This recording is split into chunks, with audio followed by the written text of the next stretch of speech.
عبده ورسوله أرسله الله إلى كافة للناس بشيرا ونذيرا وداعيا إليه بإذنه وسراجا منيرا أما بعد فأعوذ بالله من الشيطان الرجيم بسم الله الرحمن الرحيم والذين جاهدوا فينا لنهدينهم سبلنا إن الله وملائكته يصلون على النبي يا أيها الذين آمنوا صلوا عليه وسلموا تسليما اللهم صل على سيدنا محمد اللهم صل على سيدنا محمد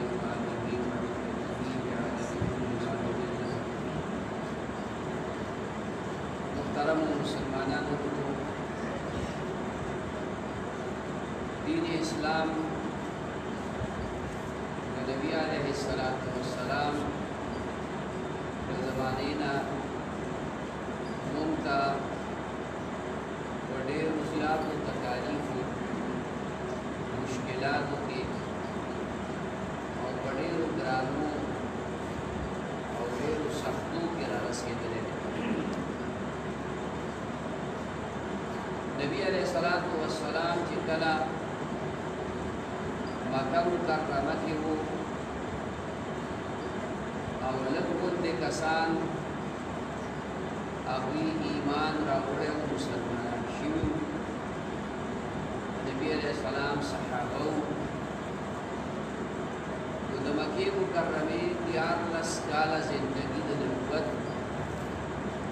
دا هغوی ډېره زیاته مشکلاتوں کی اور تکالیفوں کے تیرے کڑے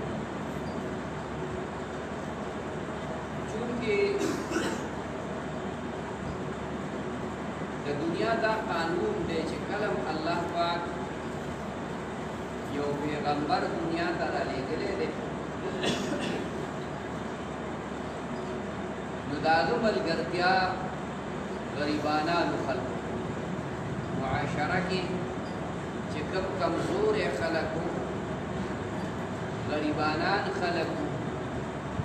واغوی دا وقت پیغمبر ملگرتیا کړي هغه ایمان راوړي او چې کوم د معاشرې سرکرده خلق دولتمن خلقو مالدار خلقو اکثریت داغي د پیغمبر د وخت مخالفت او نافرمانی چرته بعضی خلقو مالدار خلقو کے و دولتمند خلقو کے چرتباز خلقو آغا دا وقت پیغمبر اطاعت کڑے دے او تابداری کڑے دا ملگرتیائی کڑے دا لیکن مدینہ منورہ کے کلچ نبی علیہ السلام ہجرت کو فرمایا نو یو صحابی دے ایمان لانو راوړی هغه وخت او د یو پوره قبیلې سردار او مشر دی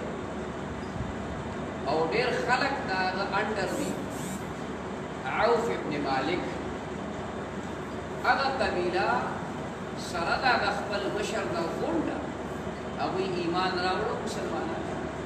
مالدار دولتمند اوس هم د هغه کور شته او د سعودي حکومت هغه کور روغ ساتي پلستر کړی او رنګ یې ورکړی او په کلا دننه چې څومره د خلکو نور کورونه دي نو کنډران شته راغلي خو د هغه کور یې باقاعده روغ ساتلی مونږ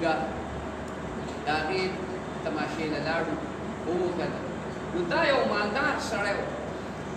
دا د قبیلې سردار او مشر و هغه ایمان راوړو د هغه په وجه باندې د هغه ټولو قبیلې هغې ایمان راوړو خو نوم څومره چې خلک هغې مسلمانان شوي نو غریبانان کمزوري به وو چېرته غلامان به وو چېرته مزدورکاره خلک به وو چېرته داسې چې هغه زمانه کې ګډې بیزې سروونکي یعنې خپلې ګډې بیزې نه چې خپلې ګډې بیزې د سړي نو هغه مالداري په مزدورۍ باندې په تنخوا باندې د خلکو ګډې بیزې او خان سروونکي خلک دا غریبانان خلک نو چې کومه زمانه د نبوت په مکه مکرمه کې تېره شوه نو دغه زمانه د سختۍ وه د تکلیف وه د پریشانۍ وه او کومه زمانه د هغې نه بعد الله حکم وکړو چې اوس تاسو د دې ځای نه هجرت وکئ نو نبي علیه الصلاة والسلام هم هجرت وکړو او صحابه کرامو هم هجرت وکړو او دا په یو ځای باندې ټولو خلکو هجرت نه دی کړی د هغې وجه دا وه چې نبي علیه السلام د طرف نه حکم دا و چې تاسو به پټ پټ هجرت کوئ د مکې مکرمې چې کوم مشرکانو بدماشانو هغوی د صحابه کرامو ته تکالیف رسول وهل ټکولې سزاګانې ورکولې وی چې هجرت کوئ نو پټ پټ به وکئ ښکاره هجرت به نه کوئ نو چېرته 2 کسه ملګري شوي چېرته 4 کسه ملګري شوي چېرته څنګه آخر کې رسول الله صلی الله علیه وسلم ته د الله د طرف نه حکم ملاو چې تم هجرت وکړه نبی علیه الصلاة والسلام د ځان سره ابوبکر صدیق رضی الله تعالی عنه ملګری کړ او د شپې په نیمه کې د مکې مکرمې نه روان شو او د مکې مکرمې نه بار 11 کیلومیټره فاصله باندې یو غر دی هغې غر ته لاړل په هغه غر کې یو غار دی جبل سور غار سور ورته وایي هغې کې نبی علیه السلام او ابوبکر صدیق رضی الله تعالی عنه پناه واغسته او 3 شپې هلته کې تېرې کړې د مکې مشرکانو د نبی علیه الصلاة والسلام په لټون کې اعلانونه وکړه او پخپله هم پسې روان شو سلو خان به هغه خلکو چاته ورکو چې چا نبی علیه السلام او ابوبکر صدیق قتل کړو یا چا ژوندي ونیول او الله پاک د هغوی حفاظت کو 3 شپو نه بعد مدینې منورې ته روان شو او مدینې منورې نه بهر یو 4-5 کیلومیټره بهر قبا یو کلی دی یو ځای دی هلته کې چې کوم دی نبی علیه الصلاة والسلام دمه وکړه هغه خلکو ډېر د نبی علیه السلام قدرداني وکړه او د نبی علیه الصلاة والسلام مهماني وکړه او چې کوم صحابه کرام مخکې تلي وو هغه هم هلته دیره او چې کوم رستو پاتې وو لکه حضرت علي رضی الله تعالی عنه نبی علیه السلام پرېښودلی و ته دلته ایثار شه بیا به په سبا له موږ پسې راځې هغې هم هلته راورسېدل او اولنی جومات د اسلام په تاریخ کې نبی علیه السلام د قبا جومات جوړ کړ مسجد قبا ورته وایي عظیم الشان جومات په اوس سعودي حکومت جوړ کړی دی دومره بختور جومات دی د الله قرآن یو بختوري اکه ستا په کلي کې جوړ دی او که زما په کلي کې جوړ دی خو د خدای کور دی خو د هغې سره لږ نسبت سیوا دی رسول الله مبارک په خپلو لاسو مبارکو جوړ کړی او نبی علیه الصلاة والسلام د هغه جومات متعلق فرمایلی دي صلاة فی قبا کعمرة چا 2 رکعته مونځ په مسجد قبا کې وکړو الله پاک به ورته د عمره ثواب ورکړي یوه عمره په هغې باندې د پیسو په لحاظ هم 1.5 لاک روپۍ لګي او بیا به د دې ځای نه روانېږي او څومره ستړي به کې خوارۍ به کې ستړی کېږي به د کور نه به مسافري کې بدن به دې هم ستړی کېږي پیسې به دې هم لګي مسجد قبا کې 2 رکعاته مونځ دا د نبی علیه الصلاة والسلام دغه آبادۍ برکت دی چې نبی علیه الصلاة والسلام په خپلو لاسو مبارکو باندې دغه جومات آباد کړی دی نو خدای ورته دومره اعزاز ورکړ او دغه خلکو الله قرآن مجید کی صفت کړي دغه خلکو لمسجد اسس على التقوى من اول يوم احق ان تقوم فيه رجال يحبون ان يتطهروا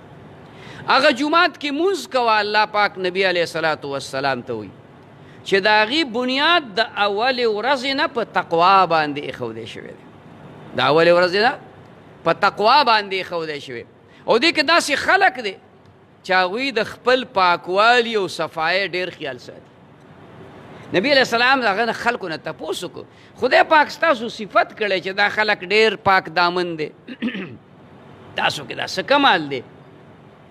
وی چې یا رسول الله صلی الله علیه وسلم مونږ خو نور نه پوهېږو خو مونږ چې اودس مات کو نو اول په لوټو باندې ځان صفا کو او بیا په اوبو باندې استنجا وکړو نبی علیه السلام یا هم دقه وجه ده چې تاسو طهارت او پاکوالی په خپل بدن کې ډېر راولئ نو څو ورځې نبی علیه السلام دغلته تېرې کړې او د مدینې منورې خلک روزانه 1 کیلومیټر 2 کیلومیټره بار راوځي او انتظار کوي چې نبی علیه السلام به راشي او مازدیګر واپس ځي په خفګان چې نبی علیه السلام خو رانغی دغه ځای ته کوم ځای ته چې به دوی راوتل هغې ته ثنیة الوداع وایي یو ډیرکۍ وه یو کنډه و اوس هغه کنډه اوار کړی شوی دی خو لږه لږه غوندې ډیرکۍ د هغې پاتې ده شته مونږ هغې ته ورلو چې دې ته نبي علیه الصلاة والسلام انتظار به صحابه کرامو کو د مکې مدینې منورې خلک به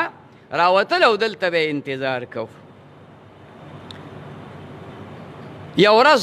دا خلک واپس شو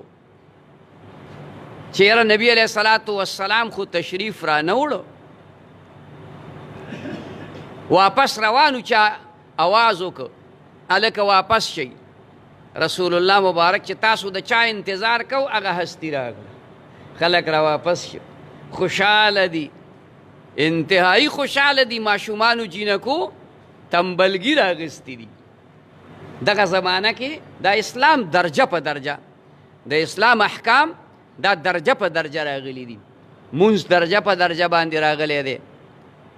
دارنګې شراب په یو ځل نه دي حرام شوي د مخکې نه خو خلک د ازادۍ عادت نو دا تنبل هم چې کوم دی لا نه منع شوی دا ماشومانې جینکۍ دي هغې تنبلونه وایي او د عربۍ شعرونه وایي طلع البدر علینا من ثنیات الوداع وجب الشکر علینا من ما دعا لله داعی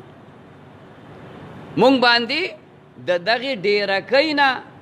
نور راوخته سپوږمۍ راوختله مونږ باندې الله شکر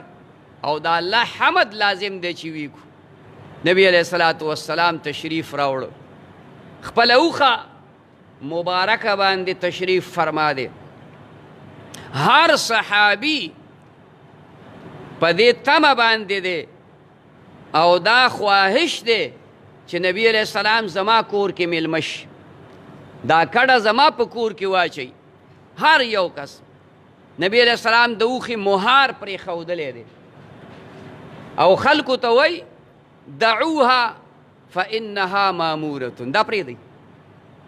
دې ته څه وایه مه چې ګنې یاره دلته یا دلته بس د الله د طرف نه دې ته حکم دی دا پرېږدئ روانه وئ د ابو ایوب انصاري رضی الله تعالی عنه د کور مخې ته ډاګ دی هغه ځای کې هغه اوښه کېناستله او عن قریب و چې نبی علیه السلام ته کوزېده چې اوښې بیا ټوپ کو بیا پاسېدله، بیا لږه مخکې لاړه، بیا لږه رستو راله. گویا هغې ته الله پاک په ذهن کې هغه نقشه اچولې وه. بیا هغه ځای باندې کېناسته او دا سټې په دې ځمکه باندې اوږد که. نبی علیہ السلام یې هم دې ځای کې ما ته حکم دی. نبی علیہ السلام کوش هغه ځای باندې اوس یوه برجۍ داسې دې ځای نه هغه برجۍ پورې پلنه اوچته یو برجۍ جوړه ده د نبی علیہ السلام ګنبد خضرا ته. د نبی علیہ السلام کور مبارک چې کوم ځای کې اوس نبی علیہ السلام تشریف فرما دی، هغې کور ته مخامخ د مسجد نبوي نه جنوب طرف ته، دې طرف ته چې کومه دی هغې باندې یو اوږده برجۍ جوړه کړې ده. دا هغه مقام دی چې دلته د نبی علیہ السلام اوښه هغه ناسته وه. نبی علیہ السلام کډک چې څه وه هغه راکوزه کړې شوه او ابو ایوب انصاري رضی الله تعالی عنه دا د نبی کور ته دننه کړه. دا کور په حقیقت کې 400 کاله مخکې دغه ځای کې د یمن یو بادشاه د نبی علیه السلام دپاره جوړ کړی. دا د نبی علیه السلام خپل ذاتي کور و، خو دا ابو ایوب انصاري د هغه عالم نوسی و. بادشاه چې کوم عالم ته وصیت کړی و چې دا کور ما نبی علیه السلام له جوړ کو او هغه به دلته راځي او که هغه زما په ژوند کې راغی ما ته به خبر وکړي. او ما پې د اوس نه ایمان راوړی دی. د یمن بادشاه و. نبی علیه السلام په کور کې دیرش. دا کور 2 چته و. نبی علیه السلام اول په لاندې چت کې، خو بیا ابو ایوب انصاري وی چې دا بې ادبي ده چې نبی منګه بره یو او نبی علیه السلام لاندې. نو بره چت کې دیرک، نبی علیه السلام بره چت کې دیرش. ډېر احتیاط او ډېر ادب او احترام دا به هغوی کو. د نبی علیه السلام خدمت کې ذره بر کوتاهي او کمی نه کو. اولنی کار د نبی علیه السلام دا و چې جومات جوړ کړي. نو دغلته میدان و، دا کوم ځای کې چې اوس مسجد نبوي دی، دا د یو 2 یتیمانو کسانو. نبی علیه السلام هغوی راوغوښتل چې دا ځای په موږ را خرڅ کوئ، موږ پکې جومات جوړو. هغې موږ یې نه خرڅو، هسې درکوو. موږ هسې نه الو، په پیسو به الو. آخر دا هغې مجبور کړه او ابوبکر صدیق رضی الله تعالی عنه ته یې وویل د دې پیسې ورکړه. پیسې ورکړې او جومات جوړول شروع شو. رسول الله مبارک په خپله باندې د خټو نه جوړې شوې خښتې او ګټې دا را چلولې. صحابه ته یې مه کوه، خو نبي علیه السلام یې نه، زه د جومات په آبادولو کې به خامخا لاس امداد کوم. نبی علیه السلام په خپلو لاسو مبارکو باندې لګیا و. به هر حال جومات جوړ شو. د جومات نه بعد د نبی علیه السلام دپاره مشرق طرف ته د جومات نه هلته کې کعبه مبارکه دې طرف ته ده، د جنوب طرف ته. سړی چې په مسجد نبوي کې مونځ کوي نو داسې به مونځ کوي. مکه مکرمه د جنوب طرف ته ده. نو د مشرق طرف ته د نبی علیه السلام دپاره کمرې، د نبی علیه السلام بیبیانو مبارکو دپاره کمرې جوړې شوې. دا کمره د ټولو نه سیلمه کوم ځای کې چې نبی علیه السلام اوس تشریف فرما دی د حضرت عایشه رضی الله تعالی عنها کمره ده. نورې کمرې بیا چې کله د مسجد نبوي توسیع کېدله نو هغه ختمې شوې، هغه مسجد نبوي کې شاملې شوې او دې کې نبی علیه السلام تشریف فرما دی. لہذا دا کمره په خپل حال باندې پاتې ده. نبی علیه السلام چې مدینې منورې ته لاړ نو دا یې فکر و چې اوس به د خلکو نه په امن باندې شو. د مکې مکرمې د مشرکانو نه مونږه 400-500 کیلومیټره لرې راغلو، بس اوس به د هغې نه په امن یو. خو د مشرکانو په زړه کې د دشمنۍ هغه اور بلیده نو نبی علیہ السلام او صحابه په خوشحالی کې نشو لیدلی، دا یې نشوه برداشت کولی. نو ورپسې کال باندې فورا موقع په موقع باندې څه داسې حملې وکړي او بیا اخر دا چې د بدر جنگ راغی. د بدر جنگ څنګه وشو؟ د بدر جنگ داسې وشو چې د دې کافرانو د مکې مکرمې د مشرکانو یوه ډېره لویه قافله د تجارت دا شام ته تللې وه. هغې کې ډېر لوی سرمایه وه، ډېر لوی مال و، ډېر لوی دولت و. او د هغې خلکو دا مشوره شوې وه چې دا څومره مال په دې قافله کې مونږ په تجارت کې لګولی دی، دا ټول مال به مونږ د مسلمانانو په خلاف استعمالو. په دې به تورې نیزې هغه وخت سره چې څومره اسلحه ده دا به اخلو او د مسلمانانو نام و نشان به د مدینې منورې نه ختمو. د دې پته نبی علیه السلام ته د وحی په ذریعه باندې ولګېدله چې مشرکانو خو ډېر لوی منصوبه جوړه کړې ده او دای کوشش دی چې مسلمانان ختم کی. دا اوس د مسلمانانو هغه د بې سر و سامانۍ وخت دی چې انتهایی د غربت زمانه ده، هیڅ نشته دی د مسلمانانو سره. نبی علیه السلام اعلان فرمایو چې د مشرکانو یو عظیم الشان قافله را روانه ده، د هغې قافلې مخنیوی کول پکار دي چې د هغې نه دا مال واخلو. دا مال غنیمت و، دا لوټل نه و، دا غلا نه وه. د مسلمانانو خلاف چې څوک څه قسم حرکت کوي د هغې مخنیوی کول، د هغې مقابله کول، دا عظیم الشان جهاد دی. او د هغې نه چې کوم مال راشي هغې ته وایي مال غنیمت. نبی علیه السلام صحابه کرام چې دا اعلان وکړ نو هر سړي وی چې زه ځم. 314 کسان تیار شو. حضرت عثمان رضی الله تعالی عنه نبی علیہ السلام مدینه منوره کې پاتې کړ، ځکه د حضرت عثمان په نکاح کې د نبی علیہ السلام لور مبارکه حضرت رقیه د هغه په نکاح کې و سخته بیماره وه. نبی علیہ السلام ورته ووی چې ته د دې خدمت کوه، ته مه ځه، د بدر په دې معرکه کې ته مه ځه. او بل حضرت اسامه ابن زید، دا زید د نبی علیہ السلام آزاد کرده غلام و، اسامه د هغه زوی و، هغه هم پاتې کړ. او نور صحابه کرام لاړل. بعضې هغه کسان پاتې شو چې هغه ډېر یا بوډاګانو، ډېر انتهایی ضعیفانو، یا داسې و چې هغوی سره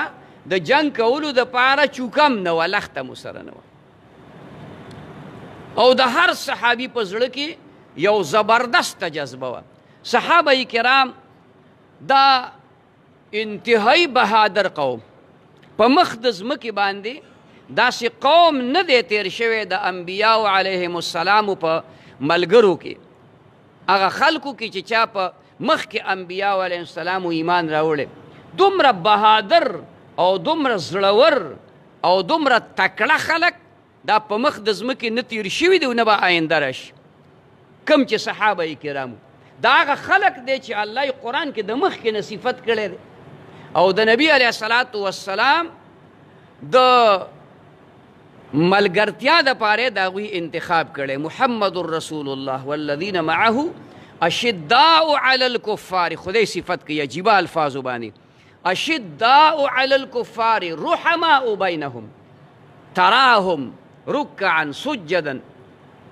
داسې خلق دی سیماهم فی وجوههم من اثر السجود ذلك مثلهم فی التوراة ومثلهم فی الانجیل. خدای صفت کوي چې د نبی علیه السلام ملګري د هغه خلق دی. اشداء علی الکفار، د کافرانو په مقابله کې کلک او مضبوط او سخت دي، قدم د ځای نه اخوا کیږي. رحماء بینهم، د دې سره سره خپل منځ کې مینه کوونکي دي، خپل منځ کې یو بل باندې رحمت او مهرباني کوونکي دي او داسې خلق دی چې وینې نو رکوع سجدې به کوي یعنې منځونه به کوي په دې مخونو کې به نورانیت د ایمان او د عباداتو ښکاره کیږي او بیا دا سره الله وي چې دا قرآن کې نه دي یا خبرې دا په تورات او انجیل کې هم د هغوی دا صفات الله ذکر کړي نو دا د بدر خلق دا هغه بهادر خلق دی چې قرآن شریف کې الله هغوی ته د مخکې نه ولقد عفا عنکم تاسو ما بخلي ما ته عفو کړي یو صحابي بدري د هغه نه یو وخت کې یو کمزوري وشوه حضرت عمر رضی الله پاسید ویا رسول الله ماته اجازت وکړه چې د دې منافق دا سر ووام نبی علیہ السلام ورته وی نه دا منافق نه دی دا بدري صحابي دی د په بدر کې شرکت کړی دی دا څه وړوکی سړی نه دی نو د بدر صحابه کرام دا غیرتمند دا بهادر نه یریدونکي خلک مرګ له به هغوی غاړه په غاړه ورتلل شهید کېده به په میدان جهاد کې نو اعلان به یې کو فزت ورب الکعبه زما دې په رب د کعبې قسمي زه کامیاب شوم مرګ نه هغوی نه یریدل مرګ نه موږ یریږو یریدونکي مونږ خلک یو صحابه کرام یریدونکي خلک نه نبی علیه الصلاة والسلام دا کسان روان کړه نو دوه صحابه نوجوانان هلکان دي هغه راله چې راله نو هغه یو د دې خپو په دې ګوتو په دې سوکو باندې ودرېد چې یو سپق دنګ شمه دنګ ښکاره شم نبی علیه الصلاة والسلام ورته وروکئ ویا رسول الله دا پلانې خو تا واغستو په جنګ کې نو ما مو سره ملګری که او زه خو د ده نه تکړه یم دی را پرځولی شم ما دی په پرځولو وروله د ماشومانو دا بهادري ده نو د مشرانو به کومه بهادري د ماشومانو دا بهادري ده نبی علیه السلام یې ښه ده نو هلکه په کبډي ورشه په کبډي وروستل نو دا کمزورې دی بل ته وایي وی ما ته ځان را پرېباسه ما ته ځان را وغورځوه چې نبی علیه السلام اجازت راکړي هغه ورته ځان را وغورځو خو وی خلکه دا خو تکړه دی وی ښه زه ته مو سره ملګری شم نابالغه دي د 10 کالو د 12 کالو حالانکه نابالغه نبی علیه السلام جنگ ته نه بوتلل خو د هغوی هغه جذبه د هغوی هغه غیرت د هغوی هغه بهادري دومره وه چې نبی علیه السلام مجبور شو چې هغې ته اجازت ورکړي عبدالرحمن ابن عوف رضی الله تعالی عنه جلیل القدر صحابي دی ډېر مالدار او دولتمن هم دی او چې صف بندي وشوه نو ما چې وکتل نو ما نه دې طرف ته یو ماشوم ولاړ دی یو ماشوم دې خوا ولاړ دی ما چې دا چېرته تکړه سړی مې په دې خوا کې ولاړ وی نو تعاون او امداد به مو د یو بل کولو دا خو به زه د دوی حفاظت کوم که څه به کوم وی هغه یو ما ته وایي چې یا عمي این ابو جهل تره هغه ابو جهل کم یو دی وی ما له هغه ته غږ نه و کړی هغه ته مې لا جواب نه ورکړ دا بل ما ته وایي چې کاکاجي هغه ابو جهل ته پیژنې کم یو دی وی ما چې ابو جهل خو دغه دی را روان دی په دې اس سور دی او ټول په زغره کې پټ دی صرف یوه سترګې ښکاري وی ما ورته وی چې تاسو په ابو جهل څه کوئ وی مونږ اورېدلي دي چې هغه زمونږ پیغمبر علیه السلام ته ډېرې کنځلې کوي او ډېر لوی دشمن دی د نبي علیه السلام دا که مونږ ولیدو نو مونږ یې نه پرېږدو مرداره وي وی ما له خندا هم راله چې دا ماشومانو ته ګوره خو با مې چې د دې دا جذبه ژبه ده وی ما چې بچی دغه دی د لرې نه مې ورته وښود چې را روان دی ځکه چې کافرانو په داسې ځای کې ډېره اچولې وه چې هلته اوبه هم وي هلته ځای هم مزېدار و او مسلمانان لږ په وران غوندې ځای کې راله لیټ راغله اخو جنګ له نه و راغلي اخو قافله نیولو له راغلي و چې د هغې نه مال والو خو قافلې والا وتښتېدل په بله لار لاړل جنگ مجبورن جوړ شو. وی چې دغه دی، وی د دې خبرې کولو سره پې دواړه داسې ورغوټه شو لکه باس چې په مرغو باندې ورغوټه کېږي، او د اس دا خپې وله ووالي، او دی د اس نه ښکته راوغورځو، په ده باندې بې درېغه ګزارونه وکړو، دومره که چې د حرکت نه یې وښک. او بیا عبدالله ابن مسعود رضی الله تعالی عنه یو صحابي دی، هغه ورغې او په دې سینه ورته بره کېناسته، دا سر یې ترې پرې کو. نو ابو جهل حرامي ورته وایي دا سر مې د دې سینې سره جوخ پرې کا، زه د مکې لوی سردار وم چې دا سر مې په دې خلکو کې اوچت ښکاري، او نبي علیه السلام ته زما د طرف نه پیغام ورسوه چې دشمني مې د مخکې نه نورم سیوا شوه. بدبخته انسان. صحابه کرام په دې نیت باندې تلي وو چې موږ به دا قافله د دې نه دا مال اخلو، دا به د مسلمانانو په خیر ښېګړه باندې او د مسلمانانو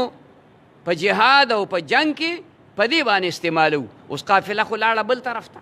قافله خو بچ شوه، او چې هلته ابو جهل ته پته ولګېده، اعلان یې وکړو، 950 کسان یې جمع کړل، دمې جینکۍ ځان سره راوستې، شرابونه ځان سره راوړل، ډول سورنا یې ځان سره راوړل، او وی میدان بدر ته وځو، او چې مسلمانان کله ختم کړو بیا به مونږه جشن منو، ډولکي به وو، شرابونه به څکو، جینکۍ به ګډو، سندرې به وایو. دا یو میشن باندې را روان شو. نبی علیه السلام ته چې پته ولګېدله چې لکه مونږ خو جنګ له نه یو راوتي، او مونږ سره خو جنګ اسباب هم نشته. په ټول 314 کسانو کې 8 توري دي او 2 اسونه دي. په دې جنګ چرته کېده، او کافران 1000 کسان دي، 950. یو په 3 چنده د صحابه کرامو نه سیوا دي. نبی علیه السلام چې کله د مدینې منورې نه بار راووت، یو 15 کیلومیټره فاصله باندې، نو دغلته یو جومات دی د ترکو والا، اوس یو جومات په جوړ کړی دی، هغې ته مسجد امیر ترک وایي. هغه جومات په دقه ځای باندې صحابه نبی علیه السلام کېنو، شمار یې وکړو. چې شمار یې وکړو نو 315 کسانو. چې 315 کسانو نو اندازې وکړه نو 2 پکې نابالغه کسانو واړو، هغې واپس تاسو واپس 314 کسان دغلته پاتې شو. د هغې نه نبي علیه السلام بعد کوچ وکړو او میدان بدر ته ورسېد. میدان بدر د مدینې منورې نه 150 کیلومیټر فاصله باندې دی. 1.5 کیلومیټر فاصله باندې نبی علیه الصلاة والسلام او صحابه په لاره کې 15 غټ غټ غرونه راځي، چې هغه غرونه اوس د هغې هوار کړي دي، هغې کې سړک بلکل هوار بوتلی دی. دا کنډونو باندې به غربان به صحابه کرام او نبی علیه السلام خطه او بل طرف ته به کوزېدل. د شګو غرونه دي، تکه سره شګه ده، تکه سره غټ غټ غرونه دي، د ګټو غرونه دي. دا غرونه ټول نبی علیه السلام او صحابه کرامو پاس کړل. او چې کله بدر میدان ته ورسېدل، نبی علیه الصلاة والسلام یو ډیرکۍ باندې صحابه کرامو ولې یو سفر جوړ کړو، او هغه سفر هغې کې نبی علیه السلام ټوله شپه الله ته جاړي، خدایه دا یو موټی مسلمانان دي، که دا ختم شو د قیامته پورې خدایه ستا نوم اخیستو والا به څوک نه وي. دا څادر به د اوږو نه ښکته وغورځېد، ابوبکر صدیق به بیا راوچت کړ، بیا راوچت کړ. دې ترتیب باندې نبی علیه السلام د آخر شپې پورې د الله نه دعاګانې وکړې، سوالونه یې وکړه، او بیا الله پاک ورته بشارت ورکړ. نبی علیه الصلاة والسلام خوشحاله د هغه سفر نه راووت، او صحابه کرامو ته وی سبا به ابو جهل دغلته مردار پروت، او عتبه به دغلته مردار پروت، شیبه به دغلته مردار پروت. د یو کافر او د یو مشرک ځای ورته وښود، چې کله جنګ وشو صحابه کرامو نبی علیه السلام چې کوم ځای خولی 1 انچه د هغې نه اخوا او دېخوا نه و. دا هغه بهادر قوم دی صحابه کرام چې په خېټې کاڼي تړلي دي خو د کافر ته سر نه دی ښکته کړی. په خېټې کاڼي تړلي دي خو کافر ته سر نه دی ښکته کړی. دا غیرتمند قوم دی، دا بهادر قوم دی. د صحابو په باره کې به هغه مرتبه هغه خیال ساتئ، هغه احترام چې یو د پیغمبر مقام به نه ورکوئ نور په مخ د ځمکه باندې. د صحابو په شانتې خلک د کلي دنیا اولیاء علما بزرگان اتقیا دا ټول دینداره خلک راجمع که. د یو صحابي مرتبه خو ډیره لویه خبره ده. د عمر ابن د امام شافعي رحمه الله نه یو ځل چا تپوس وکړ وی چې امیر معاویه رضی الله تعالی عنه دا بهتر دی که عمر ابن عبدالعزیز؟ امیر معاویه نبی علیہ السلام صحابی دی، د ابو سفیان رضی اللہ عنہ زوی دی او عمر ابن عبدالعزیز دا تابعی دی، نیک سړی دی، لوی عادل دی، لوی انصافدار دی، خو صحابی نه دی. لوی ولی دی خو صحابی نه دی. نو حضرت امام شافعی رحمه الله ورته فرمایل وی د ابو معاویه د امیر معاویه رضی الله عنه د اوخ په او د اس په پوزه کې چې کومه دوړه په هغه جنگ کې پریوتې چې د نبی علیه السلام ملګرتیا کې د کافرانو مقابله کړي، هغه دوړه د اس په پوزه کې. نو عمر ابن عبدالعزیز خو په ځای پرېږده چې د قیامته پورې څومره اولیاء اتقیا علما نیکان صالحان خلک راشي او دا ټول راجمع کړي نو د هغې دوړې ته هم دا نشي رسېدی. دومره لوی مقام د صحابه کرامو دی. نو د صحابه کرامو په باره کې دا ایمان او دا عقیده لرئ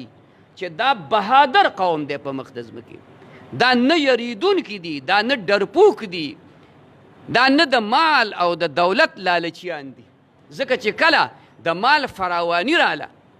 نو د ابو هریره غوندې سړی چې دا هغه سړی دی چې اته ورځې نارې تېرې کړي دي او د نارې نه بیا را پرېوته به په مانځه کې خلکو به په ده باندې میرګي راغلي دي. اوې زه به د دې خلکو په خبرو پوهېدمه، په ما میرګي نه و، زه وږی ومه نار ومه، ما اته ورځې ډوډۍ نه وه خوړلې. دا هغه خلک دی. او چې بیا کله فراواني راله نو یو څادر دای د 500 درهمو په اوږو باندې پروت دی. نو لاړې تو کړي جومات کې ناستې شاګردانو سره، نو هغه لاړې په هغه څادر کې تو کړې. نو بیا په جړا شو. نو چا ورته ویې صیبه ته په دې څادر خفه شوې چې لاړې دې پکې تو کړې، قیمتي څادر دی. خدای بندګانو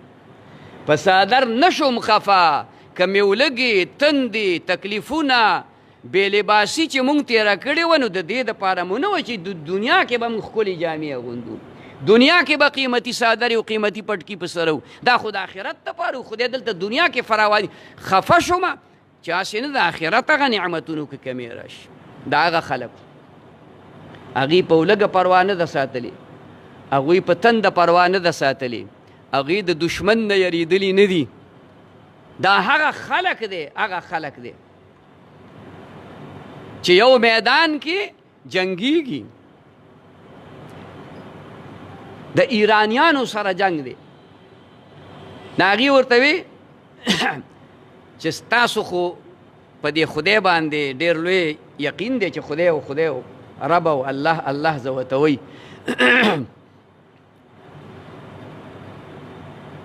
وی دا د زهرو بوتل دی د تیزابو دا اوس که چې ته وی خدای پاک د دې نه اثر لرکوي او په دې اسبابو کې اثر الله اچوي نو دې نه لرکه دا اوس که چې دې نه هغه اثر لري. هغه وی دا خو ډېر خاص خبره خو نه ده، ډېره وړه خبره ده، ډېره وړه خبره ده. بس وی بسم الله الذي لا يضر مع اسمه شيء في الارض ولا في السماء وهو السميع العليم او بوتلې په سر راواړو. اوس دی ګوري چې اوس به لمبه کېږي، اوس به رپېږي راغورځېږي به، هغه توره پورته کوي، اوس به زمونږ فیصله دا توره کوي، ځان ټینګ کوي. هغې حیران پاتې شو. ښه زهر یې اوس کله په دې سونه شو. هغه جرنیل د هغې اعلان وکړ وی زه ملکو ته پرېږدئ ځکه دا خلک هغه خلک دی زهر څکي اوس ورته نه وایي. نو که د دوی توره په منګو چلېدله نو کېدی شي. او په بل جنګ کې هم دقه ایرانیان دي. یو طرف ته مسلمانان 30,000 کسان دي، بل طرف ته ایرانیان 3 لاکھ کسان دي، 3 لاکه کسان دي. چې جنګ وشو 65,000 کافران مردار شوي دي سار نه مازدیګره پورې، او مسلمانان 45 کسان شهیدان شوي دي. دا هغه خلکو. نن خلک راپاسي وایي چې صحابه کرام دا یریدل دی په جنګ کې حصه ځکه نه واخیستې چې دا یریدل. نو دا عقیده وساتئ. ګورې د صحابو په باره کې که ذره بر کمې، یعنې که دومره خبره م راله د بې ادبۍ په انداز کې چې د هغوی دا جامې خیرنې دي. یو خو تاریخ بیانول دي چې یاره کمزوري وو، جامې به یې نه وې، سلیدلې به وې، ټوکړې به. دا موږ ته عبرت دی چې موږ دا قیمتي او ښکلي کپړې اغوندو او هغوی داسې زندګي تېروله. دا غیرت هم ځکه و چې ایمان و. کله چې ایمان وي، کله چې نیک اعمال وي، کله چې صالحیت موجود وي، نو غیرت به وي. چې کله بیمانی څومره سیوا کېږي، بدعملي څومره سیوا کېږي، انسان به بې غیرته کېږي، دی به دنه به ډرپوک جوړېږي. نو د صحابو په باره کې دا عقیده لرئ چې په مخ د ځمکې بهادر او شجاع قوم هغه صحابه کرام دي. نه یریدونکي خلک هغه صحابه کرام دي. معمول بې ادبي که راله کفر ته پې سړی رسي. د دې خبرې به خیال ساتئ. د دې چونکې دا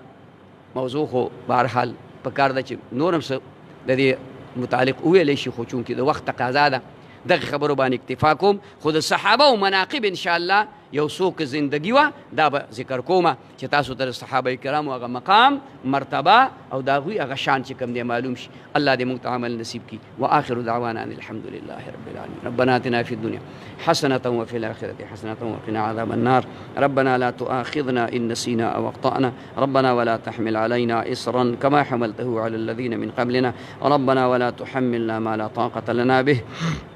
واعف عنا واغفر لنا وارحمنا أنت مولانا فانصرنا على القوم الكافرين. وصلى الله تعالى على خير خلقه محمد وعلى آله وأصحابه أجمعين برحمته.